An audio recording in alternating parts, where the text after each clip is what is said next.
Welcome to chaomix, the Titans, colossal beings roaming the Starfall Islands. As we all know, Sonic goes head-to-head with these guys as they're controlled by our main antagonist, Sage, a little girl with strange cybernetic powers.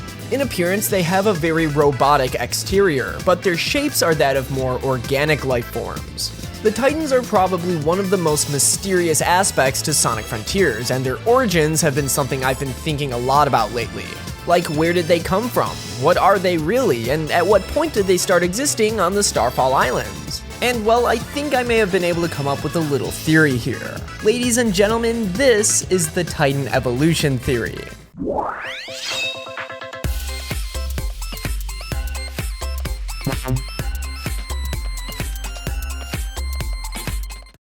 To get the answers to our questions about the Titans, I started looking back through all of the trailers to see if there were any possible connections.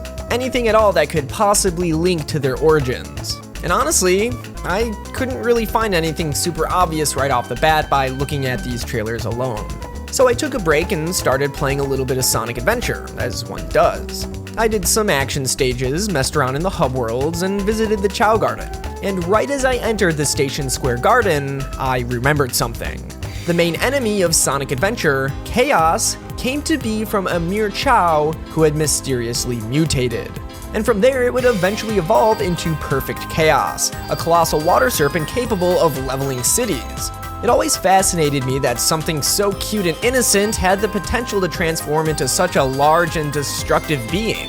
It was here that I realized that maybe Perfect Chaos and the Titans could potentially have something very crucial in common. That exact link that I was talking about.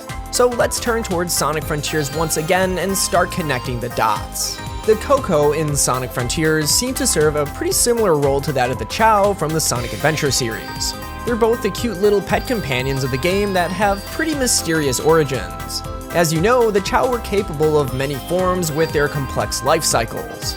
If you've ever played Sonic Adventure 2, you'll know exactly what I'm talking about with all the Chao types and evolutions. And the Coco also seem to come in a handful of shapes and sizes. This is most apparent when looking at the Elder Coco, but even the smaller ones seem to have subtle variety. If these Coco are capable of having various forms, even kind of similar to the Chao, it definitely seems more likely that they may be able to mutate into what we know as the Titans of the Starfall Islands. But here's the thing, we don't know exactly how that Chao managed to mutate into Chaos, so it's hard to say if the Coco would also mutate from a similar cause. But I do have a theory on how a Coco specifically might be able to undergo a similar mutation, or rather be mutated due to an external cause, something inflicted on them from an outside party.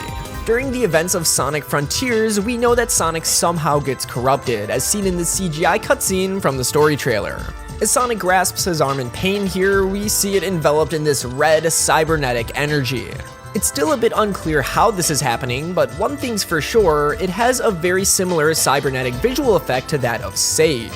The same Sage who has control over all of the enemies of the Starfall Islands. The common enemies, the mini-bosses, and even the Titans. And one thing they all have is the same red cybernetic effect.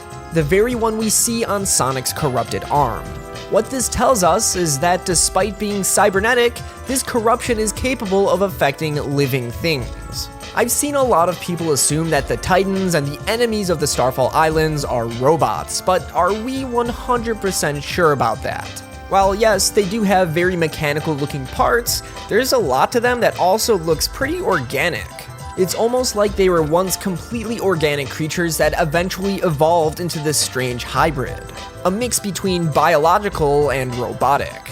And with Sonic, an organic living creature being affected by this almost computer-like corruption, it doesn't seem so far-fetched to wonder if Sonic would also transform into this hybrid if the corruption completely took over. But here's the real kicker. If Sage can corrupt and transform Sonic, who's to say that she can't do the same to other things? Other things like, for instance, the Coco. The Coco are native to the Starfall Islands and are generally pretty defenseless. Their rock-like appearance also leads me to believe that they have a very strong connection to the islands. Almost like they're born from the terrain of the island itself. Literally chips off the old block. This could have a lot of potential if harnessed. And in the wrong hands, I believe that all of this makes them the perfect candidates for Sage's corruption.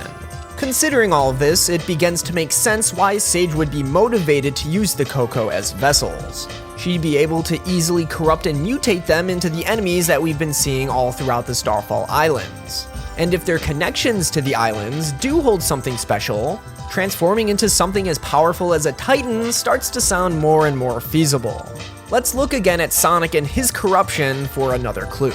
It seems that the deeper he goes into his journey on the Starfall Islands, the more corrupted he gets. Like something about Sonic progressing by defeating the Titans is worsening his state. It could be that fighting the Titans and enemies themselves is what's causing it.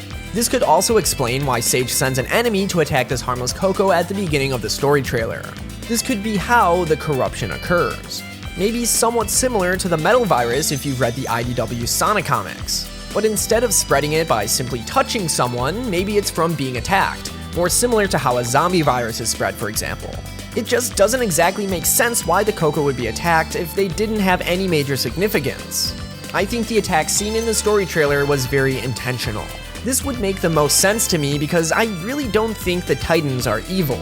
Yes, they attack Sonic, but this is either because Sonic is actually inadvertently doing harm to the island, like I mentioned in my previous theory, go check that out if you haven't, or it's because they're being controlled against their will by Sage due to being corrupted. The game even sometimes refers to the Titans as guardians. A guardian is something that protects or preserves something, and this is just not an accurate descriptor for your usual evil being. Usually something like that would do the opposite and cause destruction. This strongly leads me to believe that the Titans have origins which are not rooted in evil. Not only this, but I believe that the very thing they're guarding is the Starfall Islands themselves. Which means they must also have a very deep connection to the islands, very similar to the Coco. And you might notice that both the Coco and Titans have very similar design patterns to that of the terrain and architecture of the Starfall Islands. Just like how I believe the Coco are literally born from the very soil of the islands, I have a very similar feeling about the Titans as well. The Coco and their deep-rooted connections to the Starfall Islands. The corruption combining organic and robotic aspects into a single being. The Titans and the fact that they're referred to as guardians. It all kind of starts to add up. These are just several thoughts that I had that came together to form the Titan evolution theory. They might not all be true, but a lot of what we've been shown really points to something being up with the Coco and Titans, and I'd be surprised if this wasn't properly explored. But hopefully this theory can satiate our curiosity for just a little bit longer until the game comes out, because I am absolutely dying to know what happens with these guys.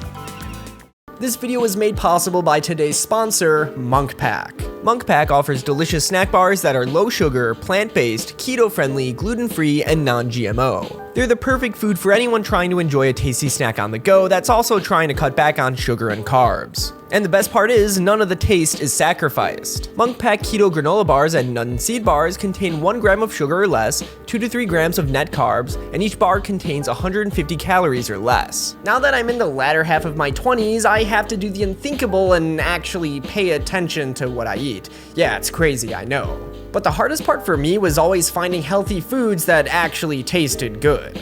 Lucky for me, Monk Pack bars have an amazing chewy texture and come in many delicious flavors like sea salt dark chocolate, coconut cocoa chip, and caramel sea salt. Plus, they just launched 2 new amazing flavors which are quickly becoming favorites, peanut butter cocoa chip and dark chocolate cocoa. My favorite flavor has to be the coconut cocoa chip because coconut is just a top tier flavor. They're the perfect portable snack for my busy lifestyle. I was basically snacking on them the entire time making this video. And they aren't just for people on keto diets. They're perfect for anyone just looking for a healthy yet delicious snack option. And they aren't sweetened with sugar alcohols, which means that they don't have that strange bitter aftertaste that's commonly associated with low sugar foods. On top of that, there's no soy or artificial color. Use the link in my description or code chaomix at checkout to get 20% off your first purchase of any Monk Pack product. And Monk Pack is so confident that you'll love their bars that if you don't like them for any reason, you could refund them or exchange them for another product. That's a 100% happiness guarantee. Huge thank you to Monk Pack for making videos like this possible, and with all that being said, I hope everyone has a fantastic day. Peace.